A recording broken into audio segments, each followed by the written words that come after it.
Lok Sabha election 2024 का नतीजा सामने आ चुका है। फाइनली 543 सीटों में से 292 सीटों पर एनडीए ने कब्जा किया है, जबकि इंडिया गठबंधन के खाते में 232 सीटें आई हैं। वहीं 19 सीटें अन्य कैंडिडेट्स जीतने में कामयाब हुए हैं।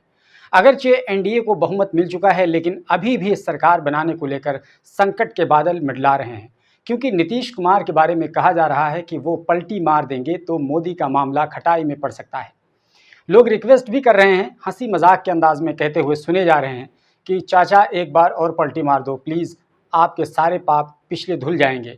ये तो हंसी मजाक की बात है, लेकिन अगर नीतीश कुमार पलटी मार देंगे तो याद रखिए कि 12 सीटें कम हो जाएंगी और एनडीए सीधे 92 से घटकर 80 पर आ जाएगा। और एक व्यक्ति जो कभी मोदी के खिलाफ था वो भी फिलहाल मोदी के साथ बैठा हुआ है और उसके भी इंडिया गठबंधन के साथ आ जाने की प्रबल संभावना जताई जा रही है, और वो हैं टीडीपी के मुखिया चंद्रबाबू नायडू। जी हाँ, उनके पास कुल 16 सीटें हैं।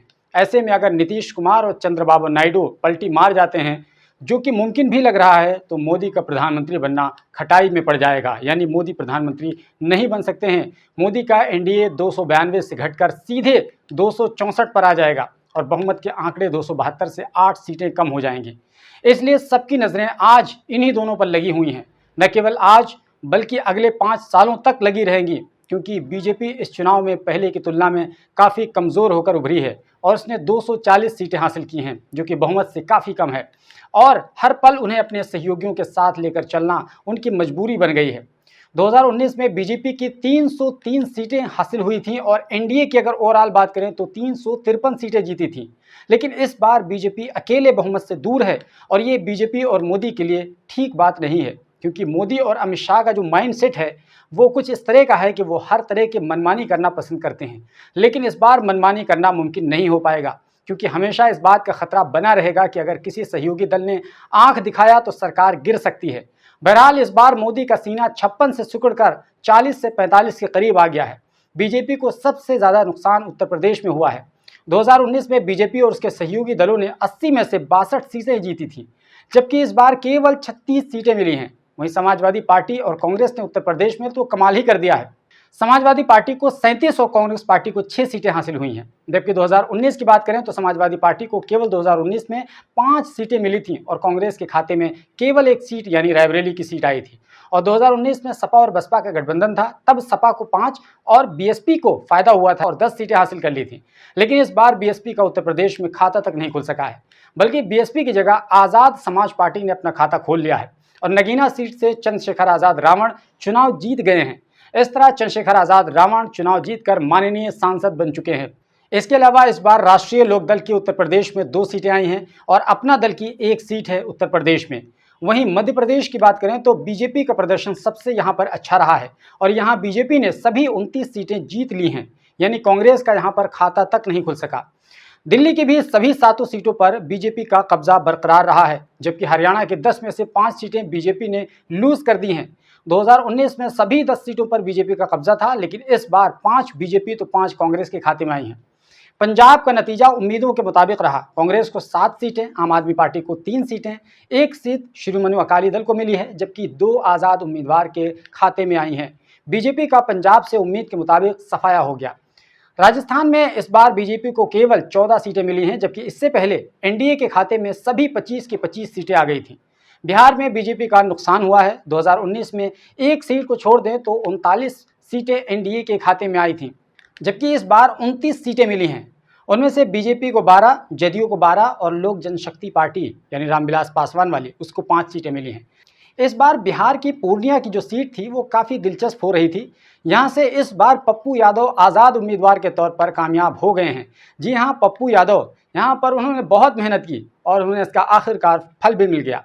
वहीं किशनगंज की बात करें तो किशनगंज सीट से एमआईएम को उम्मीद थी कि यहाँ से अख्तरुल ईमान जीत सकते हैं, लेकिन ऐसा नहीं हो सका, बल्कि इस सीट पर कांग्रेस के उम्मीदवार ने जीत दर्ज कर ली है।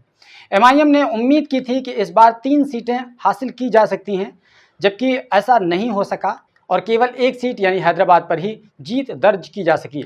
इम्तियाज़ जलील औरंगाबाद से अपनी सीट हार गए। हाँ, अलबत्ता असदुद्दीन ओवैसी ने माधवी लता को इस बार 3 लाख से भी अधिक वोटों से हरा दिया, जबकि माधवी लता कह रही थी कि वो ओवैसी को 1 लाख वोटों से हराएंगी।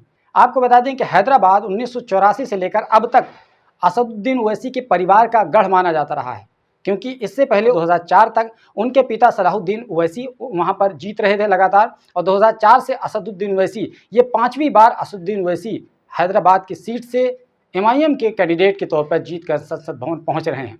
हालांकि बीजेपी ने इस बार तेलंगाना में अच्छा प्रदर्शन किया है। बीजेपी को इस बार तेलंगाना में 8 सीटें मिली हैं, जबकि इससे पहले 2019 में बीजेपी के खाते में 4 सीटें केवल आई थी।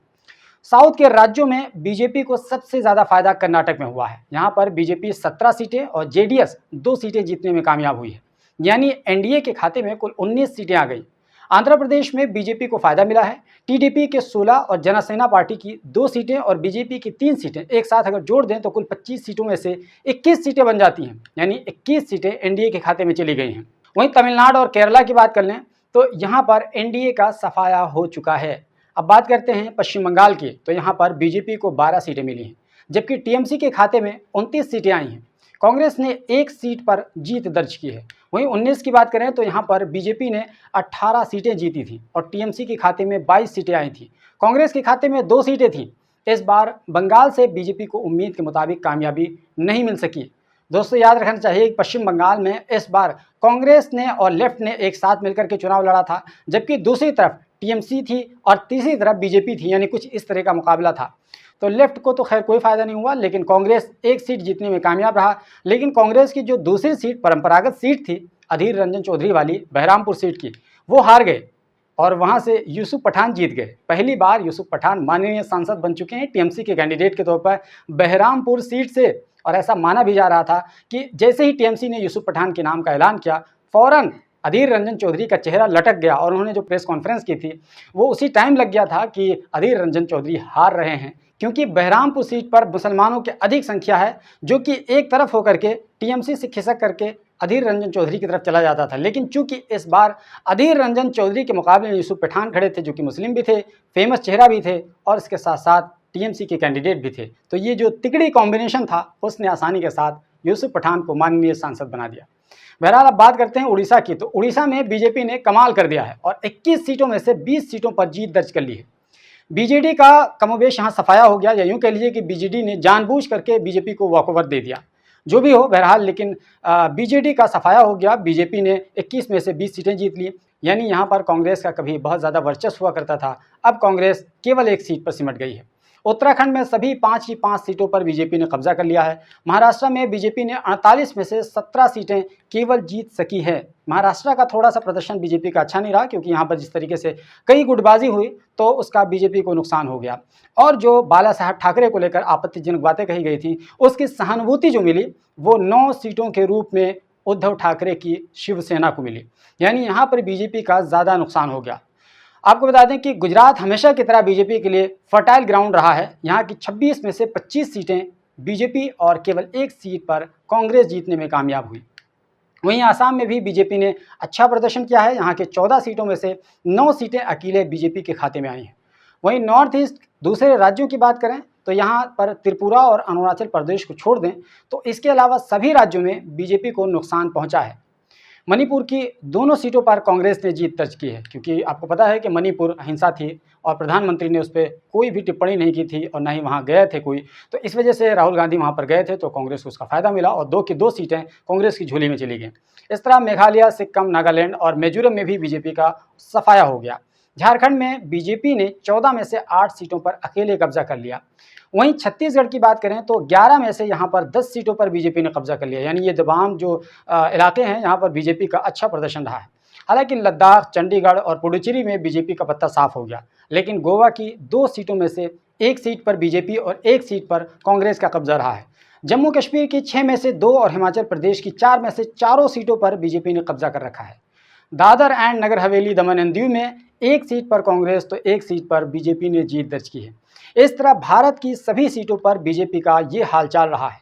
बीजेपी के वोट शेयर को देखें तो इस मामले में कोई खास नुकसान बीजेपी को नहीं हुआ। 2019 में बीजेपी ने 37.7% वोट शेयर हासिल किया था और वोटों की जो संख्या थी वो 22 करोड़ 90 लाख से अधिक थी, जबकि इस बार 36.56% वोट शेयर रहा है और वोटों की जो संख्या है वो 23 करोड़ यानी कुछ बढ़ा है, 59 लाख से अधिक है।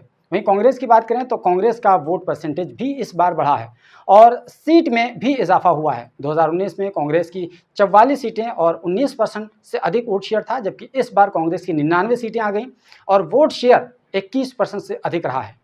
वहीं अगर इस चुनाव में जीतने वाले मुस्लिम सांसदों की बात करें तो 2019 के चुनाव के मध्य मुकाबिल इस बार मुस्लिम सांसदों की संख्या कम हुई है। 2019 में मुस्लिम सांसद 27 लोग जीत करके कामयाब हुए थे, संसद भवन पहुंचे थे, लेकिन इस बार केवल 15 मुस्लिम उम्मीदवार कामयाब हुए हैं, जो कि फीसद के एतबार से 2% से भी कम बनता है। बहरहाल ये था पूरे देश का आंकड़ा और पहले की तुलना में घटती और बढ़ती सीटें और वोट परसेंटेज। लेकिन चूंकि इस बार बीजेपी कमज़ोर हुई है और विपक्ष मजबूत होकर उभरा है, तो ऐसे में मोदी के बारे में जो बातें कही जा रही थी कि वो तानाशाही रवैया अपना सकते हैं, इस पर लगाम लगेगी और ये लोकतंत्र के लिए अच्छी बात है। लेकिन अभी भी चिंता इस बात की है कि मोदी अपनी सनक के साथ काम करने के लिए विख्यात हैं और ये वो आदत है जो नहीं छोड़ेंगे। और कहीं ना कहीं इस बात का डर है कि वो ब्रॉडकास्टिंग जैसे कानून को अगर पास करवाने में कामयाब हो गए तो फिर लोकतंत्र की हत्या का उसी दिन से समझ लिए पक्का हो गया। क्योंकि ब्रॉडकास्टिंग अगर कोई वो बिल पास हो गया तो जिस हिसाब से उस बिल में तमाम चीज़ें लिखी हुई हैं कि प्रेस पर पूरी तरीके से शिकंजा कस जाएगा और हम जैसे यूट्यूबर्स फ्रीली कोई काम नहीं कर पाएंगे, तो इसी चीज़ का डर है और चिंता है। बहरहाल देखिए कि आगे क्या क्या होता है और क्या मोदी प्रधानमंत्री बन पाते भी हैं। अभी तो इसी की संशय लगी हुई है, क्योंकि अगर दो लोग जिसको कहते हैं ना कुछ चापाई के दो पाए हैं, नीतीश कुमार और टीडीपी के चंद्रबाबू नायडू, तो चंद्रबाबू नायडू और दूसरी तरफ नीतीश कुमार, अगर ये दोनों उस पाए से हट गए तो प्रधानमंत्री मोदी प्रधानमंत्री नहीं बन पाएंगे, इतना याद रखिएगा। और अगर वो बन भी रहे हैं तो वो भी देखने वाली बात है कि कितने दिनों के लिए बन रहे हैं। ये भी अपने आप में ये एक बहुत ही ज़्यादा चमत्कारिक बात होगी। तो ये तलवार हमेशा बीजेपी सरकार और मोदी सरकार पर कह लीजिए लटकती रहेगी और ये अच्छी बात है, कम से कम तानाशाही तरीके से वो काम नहीं कर पाएंगे और इससे फॉरेन पॉलिसी भी बहुत ज़्यादा प्रभावित होगी। बहरहाल ये आज का थोड़ा सा आंकड़ा लेखा जोखा हमने आपको बताया। इस पर जो भी आपकी राय हो कमेंट बॉक्स में ज़रूर बताइए और अगर आप पहली बार हमारे चैनल पर आए हैं तो आगे सब्सक्राइब कर लीजिए, क्योंकि हम इससे रिलेटेड अभी बहुत सारी वीडियोज़ आपको बनाकर देने वाले हैं।